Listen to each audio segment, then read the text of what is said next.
Hola a tots, som en Iago i en Sergio i en aquest cas estem al segon capítol del nostre podcast, famosos que van lluitar fins a l'últim alè. En aquest capítol viatjarem a través de la vida de tres persones molt diferents però que van estar unides per un mateix enemic, el càncer de pulmó. Parlem d'estrelles i de persones admirades, que, darrere de la fama, també van d'haver afrontar la fragilitat de la vida, malauradament amb el càncer de pulmó. Recordeu que aquest podcast és una iniciativa que hem llançat des de l'Institut Serra Llarga per recaptar fons per la Marató de TV3. Si voleu fer donatius, els podeu fer en aquest compte que veieu aquí, que és el compte de l'Associació Esportiva Escolar d'Elias Serra Llarga.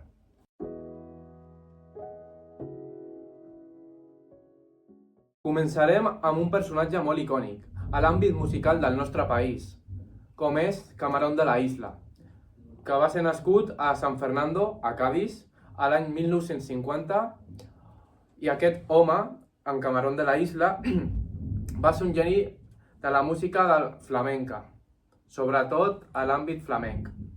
Va ser diagnosticat de càncer de pulmó després d'anys de tabaquisme intens. Em sembla que fumava, no sé si era un paquet i mig o dos paquets al dia. I bueno, parlarem també una mica d'alguna anècdota que coneguem dels famosos dels que parlarem i també extraurem algunes conclusions. L'anècdota de Camarón va ser que continuava actuant i cantant malgrat el dolor i la malaltia. O sigui, encara que tingués la seva malaltia, seguia fent vida normal, entre cometes, i cantant. Fins i tot el seu públic no sabia que estava tan greu. O sigui, tenia ja el càncer una mica elevat, una mica ja... Estava molt desenvolupat el seu càncer i el seu públic en la seva última actuació no sabia que ell es trobava en aquesta situació tan greu. També va buscar tractaments fora d'Espanya, ja sigui a Alemanya i aquests països que abans, en aquella època, estaven una mica més desenvolupats en aquest sentit. Però mai va deixar de cantar ni de fumar. No va deixar de cantar pel seu públic. Pels seus fanàtics. Sí, exacte. Però tampoc va deixar de fumar i això és una cosa que, bueno, pues... denotava una mica la seva fragilitat, que és una mica la reflexió que tenim sobre aquesta persona, que hi havia una mica de contradicció entre la seva voluntat de deixar de fumar, que això no ho va aconseguir, per tant, denotava fragilitat, però ell tenia una molt bona força artística que va inspirar a molta gent en els següents anys d'aquest àmbit musical. Va deixar un llegat viu que a dia d'avui encara se'n recorda, que més de 30 anys després segueix i seguirà sent un referent per a artistes que surten ara, que han sortit en els últims 10 anys o que possiblement sortiran en els pròxims 20 anys també. Sí, ja que Camarón de la Isla és un personatge molt famós, no només a Espanya, també és molt reconegut en altres països i molta gent es sent representada per les seves cançons, les seves lletres, la seva manera de viure, i tot això fa que ell com a persona, encara que ja malauradament és mort, a dia d'avui, pues, quan parles d'ell o de la seva música, les persones ho senten d'acord. Bueno, Camarón va morir amb 41 anys, però el seu art sempre seguirà viu. I com ell, altres artistes també van haver d'afrontar la mateixa situació. En el següent pas tenim un altre artista molt famós i conegut a Espanya, que personalment el recordo amb molt de carinyo, que és el Fari. José Luis Cantero, conegut com el Fari, va néixer al 1937. És una figura popular i propera. Va ser cantant, va ser compositor i fins i tot va ser actor espanyol. Símbol de barri i de poble. La malaltia que va patir va ser càncer de pulmó, diagnosticat poc abans de morir a l'any 2007. Ho va mantenir en privat. O sigui, només la família, els amics més propers i la gent més propera a ell ho sabia.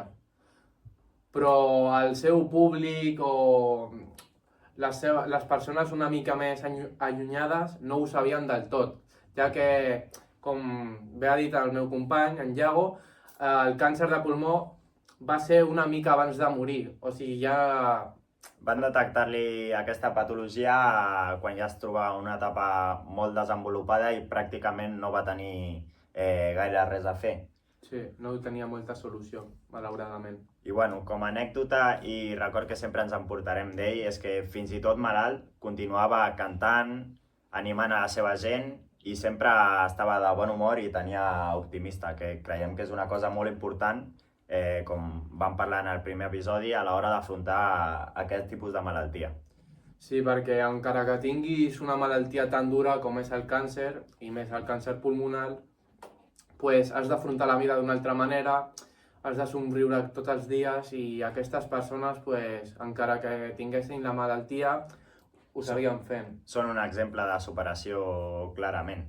I com a reflexió d'aquesta persona tenim que va ser un home molt senzill, que com ha dit el meu company, era una icona del barri i representava molta gent de la classe treballadora, mai va perdre el somriure i la seva mort va marcar un abans i un després en el cor de la gent espanyola. Si el Fari representava la força del carrer, el següent protagonista simbolitza la intel·ligència i l'espírit competitiu portat a l'extrem. Parlem d'en Johan Cruyff. Johan Cruyff. Johan Cruyff va ser una llegenda del futbol mundial, no només referent del Barça, sinó referent de molts equips i de la seva selecció holandesa. Va marcar un abans i un després i va canviar la visió que tenia la gent del futbol i era molt conegut per la seva mentalitat guanyadora i la seva manera diferent de veure les coses. Diuen que gràcies a ell el futbol va canviar l'estil de futbol, com es jugava abans d'ell i com es jugava després. Això vol dir molt d'una persona i això fa que sigui molt recordat. Sí, sigui molt recordat a dia d'avui. Llavors, aquesta persona va ser diagnosticada de càncer de pulmó a l'any 2015, fa 10 anys. 10 anys, no va ser fa molt. Sí, és un cas bastant recent i crec que tots recordem que ens va xocar bastant. Sí. Llavors, l'anècdota que hem escollit d'ell és que, segons el seu fill Jordi Cruyff, quan li van trobar un nou tumor, perquè li van trobar un altre, ell va dir i li va comentar a la seva família que tenia excel·lents notícies. I és que li van trobar un nou tumor i això per ell eren bones notícies perquè si li havien detectat és que aquest tumor es podia tractar i es podia atacar. Això ens remarca una mica aquesta mentalitat que guanyadora i que encara que sigui forta la notícia, que malauradament és un altre tumor i tot això, no fa que en Johan Cruyff s'ho tomés amb una mica d'humor, fins i tot per, pues... Bueno, és el que parlàvem, és la seva mentalitat guanyadora i la seva capacitat per veure punts positius inclús en les situacions més extremes o més difícils de la seva vida. Com a altres detalls va veure la quimioteràpia com un aliat i no com un patiment i una cosa que havia de fer obligat i això, patint. I bueno, va deixar una frase cèlebre que a dia d'avui encara recordem, que és "Jo vull viure, no vull sobreviure". Hem de dir que en Johan Cruyff, a la seva època dorada del futbol, en aquella època molts jugadors de futbol fumaven. Això fa que, bueno, malauradament, pues, la patologia que et dona el tabaquisme hagués acabat en un càncer de pulmó. No es sap al 100%, però sí que hi ha indicis de que el tabaquisme d'una edat jove pues, li va provocar aquesta malaltia. Bueno, com a reflexió d'aquesta història, tenim que va afrontar aquesta malaltia amb la mateixa mentalitat amb la que jugava. Va ser valent, va ser estratègic i va ser una mentalitat positiva en tota la transició que va tenir des de que li van detectar la malaltia fins que malauradament ens va deixar. I tots tres, Camarón, El Fari i Johan Cruyff, van lluitar a la seva manera. Eren diferents mons, però... una mateixa lliçó de vida. Exactament. Us volem deixar una connexió entre aquestes tres històries que hem comentat durant avui I una conclusió final que crec que us ajudarà a prevenir aquest tipus de malalties, ja que tingueu un estil de vida més saludable. En primer lloc, totes 3 persones eren fumadores i eren provinents d'èpoques on el tabac era una cosa molt habitual i molt normalitzada. Encara que sigués futbolistes, cantants i tot això, això no feia que deixessin de fumar, ja que en aquesta època era ben vist que les persones fumessin encara que sigués dolent. Exacte. Després, tots 3 van demostrar coratge davant la malaltia, ja que el càncer de pulmó és una malaltia bastant dolenta. Aquestes persones van demostrar i van afrontar la malaltia amb cos i gana. Amb coratge, exactament. Exactament. Què podem extreure d'això? És molt important que les persones que tinguin aquesta patologia mostrin aquest exemple per a possibles persones afectades en el futur. Per què? Perquè poden servir com a exemple a persones que potser no tenen el coratge suficient o la mentalitat com per afrontar per ells mateixos la malaltia, i al veure que persones que són referents per ell i persones que els inspiren van lluitar d'aquesta manera tan bonica i amb tantes ganes, doncs es pot fer una ajuda molt gran a l'hora de sortir endavant amb la seva malaltia.